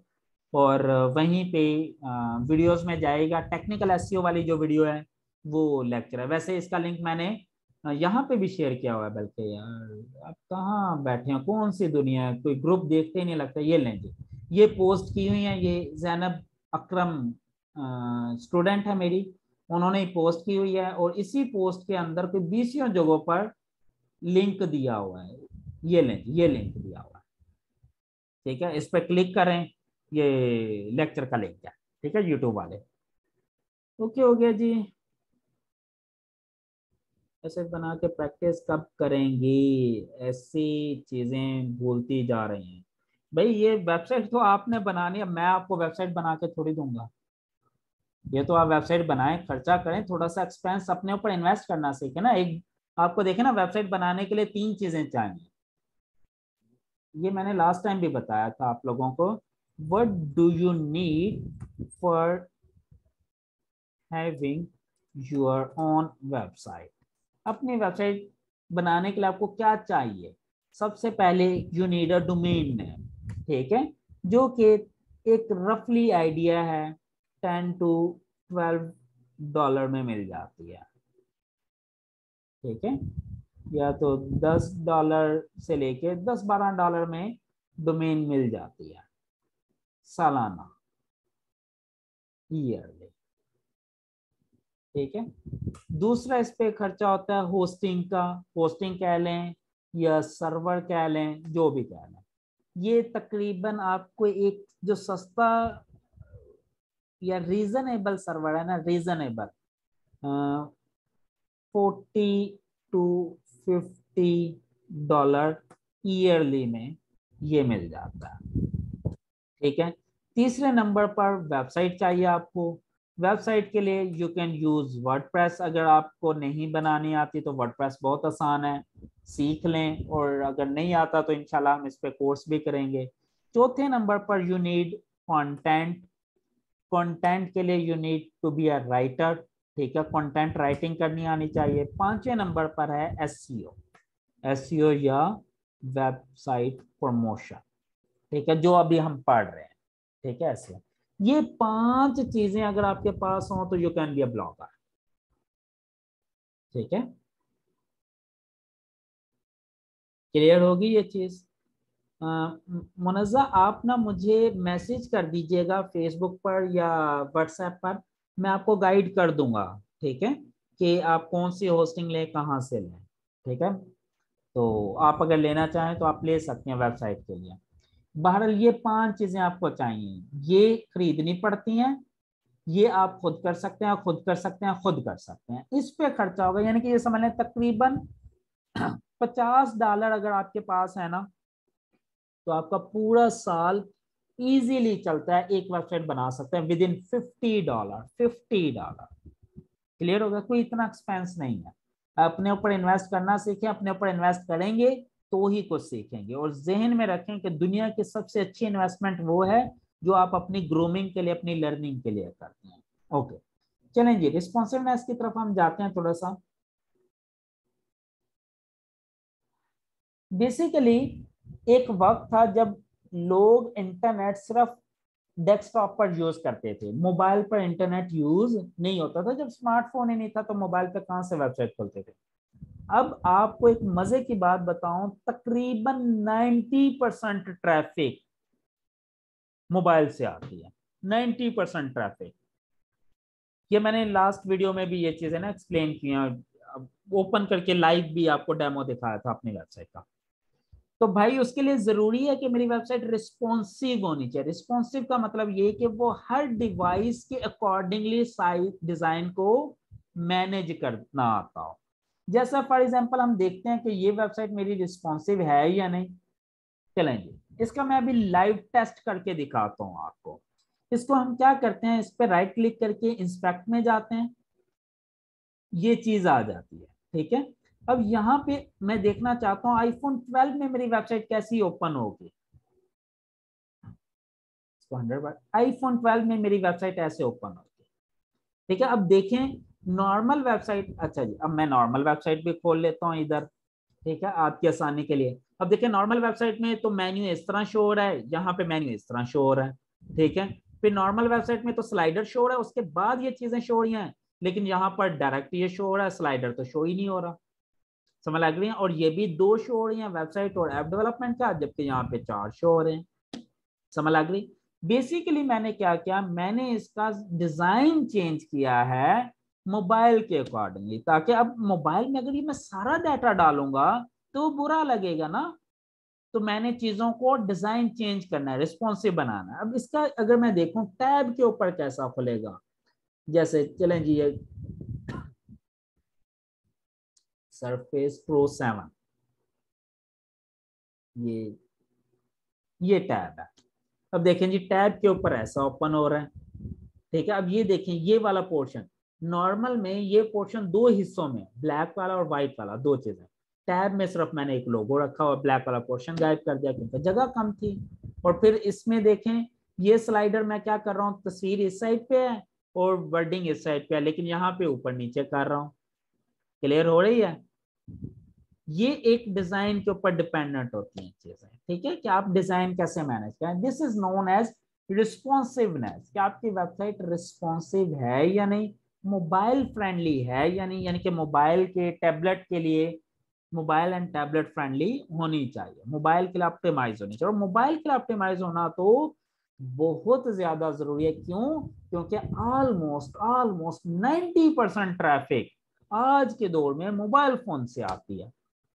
अगर मेरी वेबसाइट मोबाइल फ्रेंडली होगी नहीं तो इसका मतलब 100 में से 90 यूजर तो मैं वैसे ही जाया कर रहा हूं, तो मुझे क्या मिलना है, कुछ भी नहीं। इसका मतलब मैं तो अपनी सारी की सारी ट्रैफिक वेस्ट कर रहा हूं। You getting my point? Clear हुआ ये पॉइंट आपको? उसके बाद लास्ट पॉइंट है एएमपी, एक्सेलरेटेड मोबाइल पेजेस। चलें जी, ये आपके असाइनमेंट है, जाएं गूगल करें एएमपी क्या होता है। ठीक है, ये मैं नेक्स्ट लेक्चर में पूछूंगा। आप देखें 15 में से 14 पॉइंट मैंने आपको पढ़ा दिए हैं, एक पॉइंट आपके असाइनमेंट है। यहां से पता चलेगा कि आप लोग कितने सीरियस हैं। क्या सिर्फ मुझे ही बुलाते हैं या आप भी खुद कुछ एफर्ट करने की कोशिश करते हैं।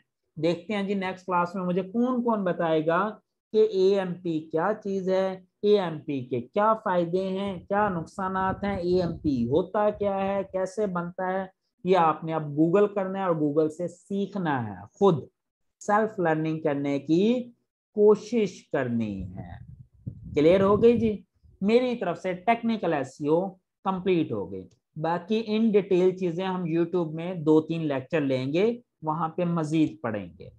और अच्छा, ये ट्रेलिंग स्लैश के लिए एक आर्टिकल है एएचएफ का, ये फिर रिडायरेक्शन के लिए एचटीएक्सएस के कोड हैं, ये अभी आपको जरूरत नहीं है। ओके, चलें जी, अगर कोई क्वेश्चन है तो जल्दी से पूछ लें। मैं 5 मिनट के लिए मजीद यहाँ पे हूँ क्वेश्चन आंसर के लिए, उसके बाद हम अपना लेक्चर वाइंड अप कर देंगे। क्लियर हो गया जी? जो भी क्वेश्चन है यू कैन आस्क नाउ।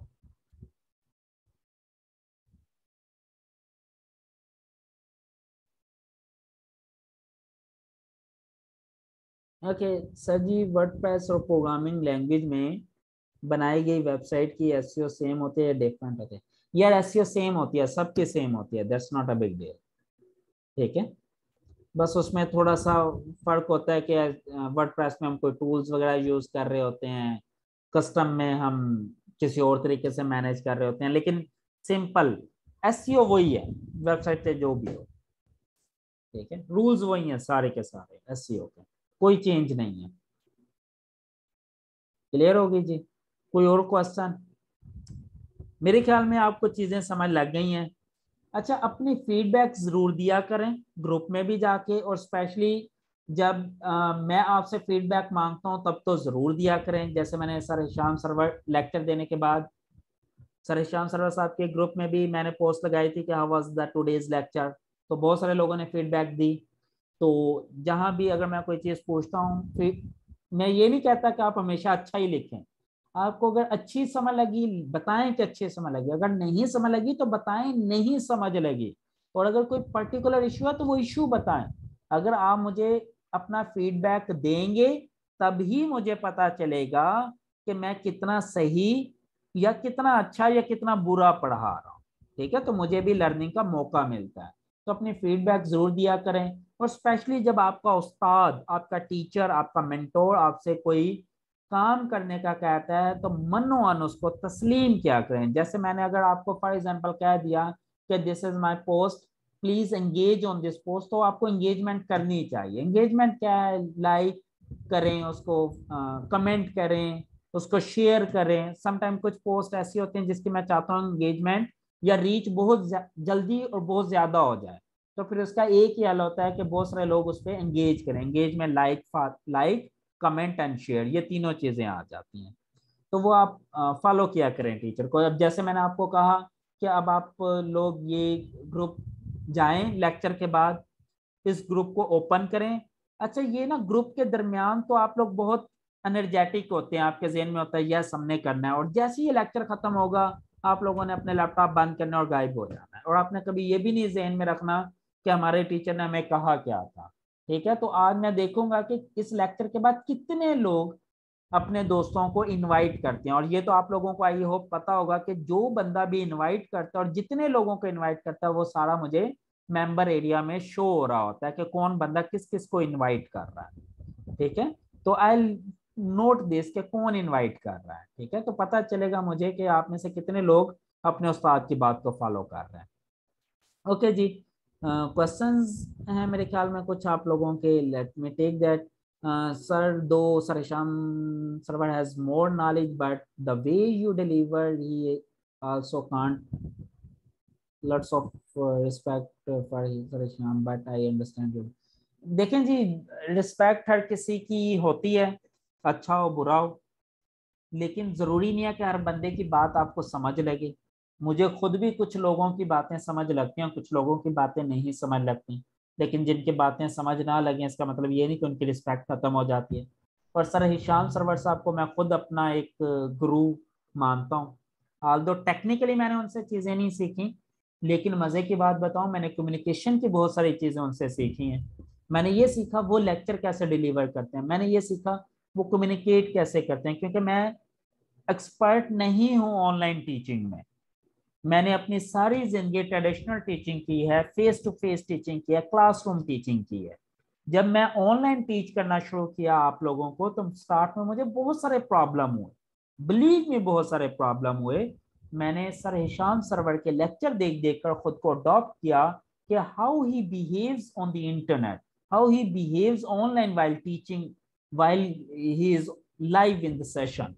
तो ये चीजें वक्त के साथ साथ इंसान सीखता है, मैं भी सीख रहा हूँ, ग्रो कर रहा हूँ अभी।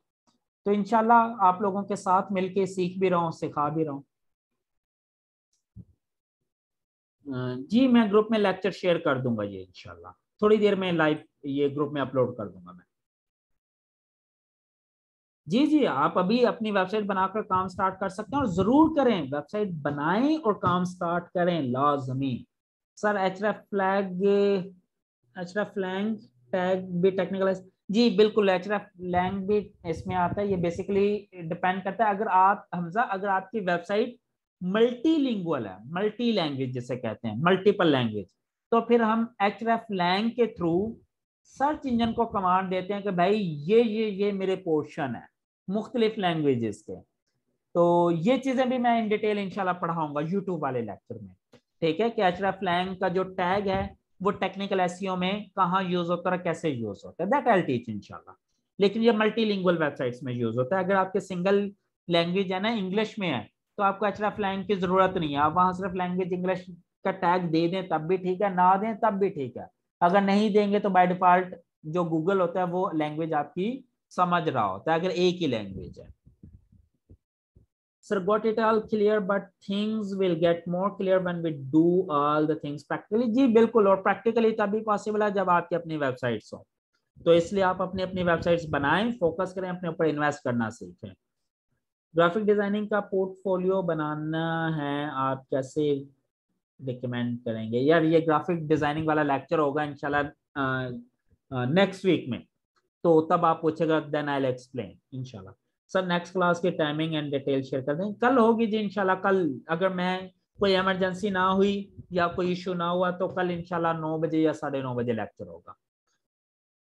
Okay, is it possible for an individual to manage the entire website independently? Yes, कर सकते हैं, कोई मसला नहीं है। If you are the writer, if you are the SEO expert, you can manage, no problem. लेकिन अगर आपकी टीम है, then it's more better.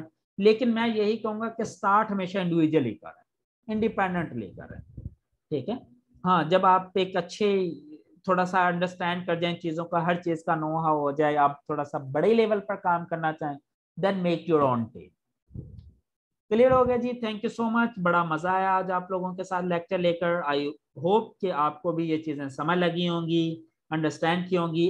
मैं थोड़ी ही देर में ये लेक्चर अपलोड कर दूंगा इस ग्रुप में, आप इसे सुनिएगा, समझिएगा। अगर नहीं समझ लगी तो दोबारा सुनिएगा, अपने दोस्तों के साथ शेयर कीजिएगा, शेयर ना कर सकें तो टैग कीजिएगा उन्हें कमेंट में, और अपनी फीडबैक इसी वीडियो के नीचे जरूर दीजिएगा। जब मैं वीडियो अपलोड कर दूंगा अपनी फीडबैक क्लास में दीजिएगा कि आपको क्या समझ लगा और क्या समझ नहीं लगा। ठीक हो गया जी? थैंक यू सो मच, अपना ढेर सारा ख्याल रखेगा। अल्लाह हाफिज।